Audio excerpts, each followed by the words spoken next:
नमस्कार। जन्म, मृत्यु और पीड़ा, इस चक्र से आजादी पाना, ये कई आध्यात्मिक यात्राओं का अंतिम लक्ष्य होता है। आज हम संत रामपाल जी के एक सत्संग के जरिए यही समझने की कोशिश करेंगे कि एक सच्चा गुरु इस मुक्ति का रास्ता कैसे खोल सकता है और आखिर क्यों उसे दुनिया का सबसे बड़ा दाता माना जाता है। तो चलिए सीधे एक बहुत ही दमदार सवाल से शुरू करते हैं। क्या एक गुरु भगवान हो सकता है? यह सवाल आप कह सकते हैं इस पूरी फिलॉसफी की नींव है, और इसका जवाब ही हमें बताता है कि इस आध्यात्मिक रास्ते पर गुरु का रोल असल में कितना ज्यादा जरूरी है। इस पूरी विश्वास प्रणाली का जो सार है वो इस एक पंक्ति में छिपा है, गुरु समान नहीं दाता रे जग में। देखिए, ये कथन इस बात पर जोर देता है कि गुरु की जगह कोई नहीं ले सकता। वो अद्वितीय है। वो एक ऐसा दाता है जो दुनिया की चीजें नहीं बल्कि मोक्ष यानी आजादी का वो बेशकीमती तोहफा देता है जो और कोई भी नहीं दे सकता। अच्छा, गुरु के रोल को ठीक से समझने के लिए हमें पहले ये समझना होगा कि आखिर वो कौन सी समस्या है जिसे गुरु हल करते हैं, और यहीं से गुरु की महिमा को समझने की शुरुआत होती है। तो जो मूल समस्या है वो है 84 लाख योनियों का चक्र। मान्यता यह है कि हमारी आत्मा दुनिया की इच्छाओं और मोह माया में फंसकर 84 लाख अलग अलग जीवन रूपों में जन्म लेती है, मरती है, और ये दर्दनाक चक्र बस चलता ही रहता है, एक अंतहीन सिलसिला। और इस चक्र की गंभीरता को ये सीधी सी चेतावनी और भी साफ कर देती है। 84 में जाए पड़ोगे, भुगतोगे दिन राता। मतलब ये कोई अस्थायी तकलीफ नहीं है, ये दुख की एक निरंतर स्थिति है जो एक समाधान की तत्काल आवश्यकता पैदा करती है। और वो समाधान, वो जवाब सद्गुरु के रूप में आता है। मतलब एक सच्चा गुरु।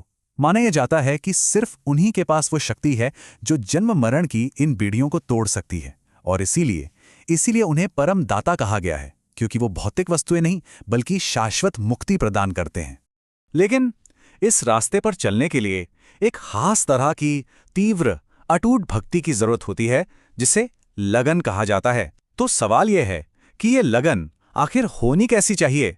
सत्संग में इस पूर्ण समर्पण को समझाने के लिए 4 बहुत ही शक्तिशाली रूपकों का इस्तेमाल किया गया है: पपीहा पक्षी, हिरण, सती और योद्धा। इनमें से हर एक हमें अटूट भक्ति का एक अलग पहलू दिखाता है। पहला है पपीहा पक्षी। कहते हैं कि वो केवल आसमान से सीधे गिरने वाला शुद्ध बारिश का पानी ही पीता है। वो प्यास से मरना पसंद करेगा, लेकिन जमीन पर पड़ा पानी कभी नहीं पिएगा। ये सिद्धांत का प्रतीक है कि एक भक्त को आध्यात्मिक ज्ञान केवल एक ही सच्चे स्रोत, सद्गुरु, से ग्रहण करना चाहिए, चाहे कुछ भी हो जाए। दूसरा रूपक है हिरण का, जो संगीत की धुन से इतना मंत्रमुग्ध हो जाता है कि वो शिकारी की मौजूदगी से अनजान होकर उसकी ओर चल पड़ता है। ये ऐसी भक्ति को दर्शाता है जिसमें अनुयायी गुरु के शब्द यानी उनके उपदेश के लिए इतना समर्पित होता है कि वो अपने जीवन का भी बलिदान करने को तैयार रहता। तीसरा सती का उदाहरण है, जो बिना किसी झिझक के अपने पति के साथ चिता पर बैठ जाती है। उसकी भक्ति इतनी प्रबल होती है कि उसे आग की लपटों का भी डर नहीं लगता।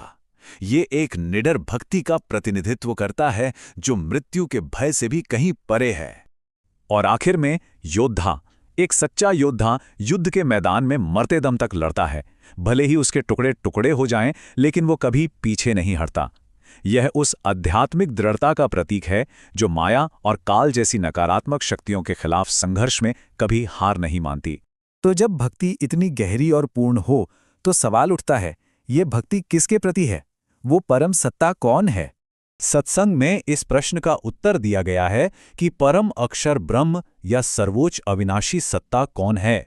यह परम निर्माता की पहचान पर ध्यान केंद्रित करता है। प्रमाण के तौर पर गरीबदास जी का ये कथन प्रस्तुत किया गया है: अनंत कोटि ब्रह्मांड का एक रति नहीं भार, सद्गुरु पुरुष कबीर हैं कुल के सृजनहार। यहां कबीर को स्पष्ट रूप से सर्वोच्च निर्माता के रूप में पहचाना गया है। और दादू दयाल जी के शब्दों से इस तर्क को और बल मिलता है: कबीर करता आप हैं दूजा नहीं कोय, दादू पूर्ण जगत को भक्ति दावत सोए।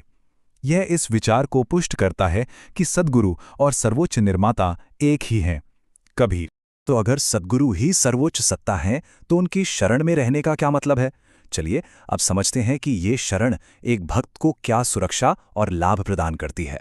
यहाँ हमें काल की अवधारणा से परिचित कराया गया है, जिसे समय और मृत्यु का स्वामी माना जाता है। इस दर्शन के अनुसार काल ही वह शक्ति है जो कर्म के नियम द्वारा आत्माओं को पुनर्जन्म के चक्र में फंसाए रखती है, और सद्गुरु इसी से सुरक्षा प्रदान करते हैं। इस सुरक्षा को समझाने के लिए एक किस्सा सुनाया जाता है। एक शिष्य एक पीर के लिए रखे गुड़ के प्रसाद को खा लेता है। रात में गुस्से में पीर उसे और उसके बैलों को मारने की धमकी देता है, लेकिन अचानक पीछे हट जाता है और कहता है, तू थाड़े की शरण में है। शिष्य को तब एहसास होता है कि उसके गुरु की शक्ति ने ही उसे निश्चित नुकसान से बचाया।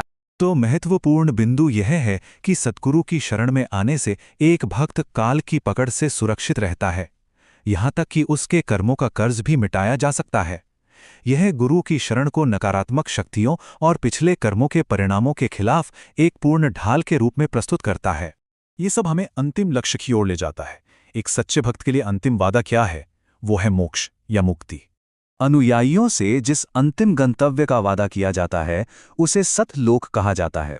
इसे सत्य का क्षेत्र, सर्वोच्च शांति का एक शाश्वत अमर निवास बताया गया है, जो जन्म, मृत्यु और पीड़ा के चक्र से पूरी तरह मुक्त है। यहाँ पर अंतर बिल्कुल साफ है।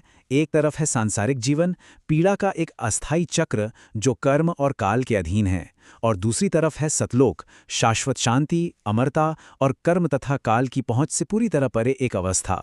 यही वो अंतिम लक्ष्य है जो इस मार्ग को सार्थक बनाता है। और अंत में हम इसे एक विचारोत्तेजक सवाल पर आकर रुकते हैं।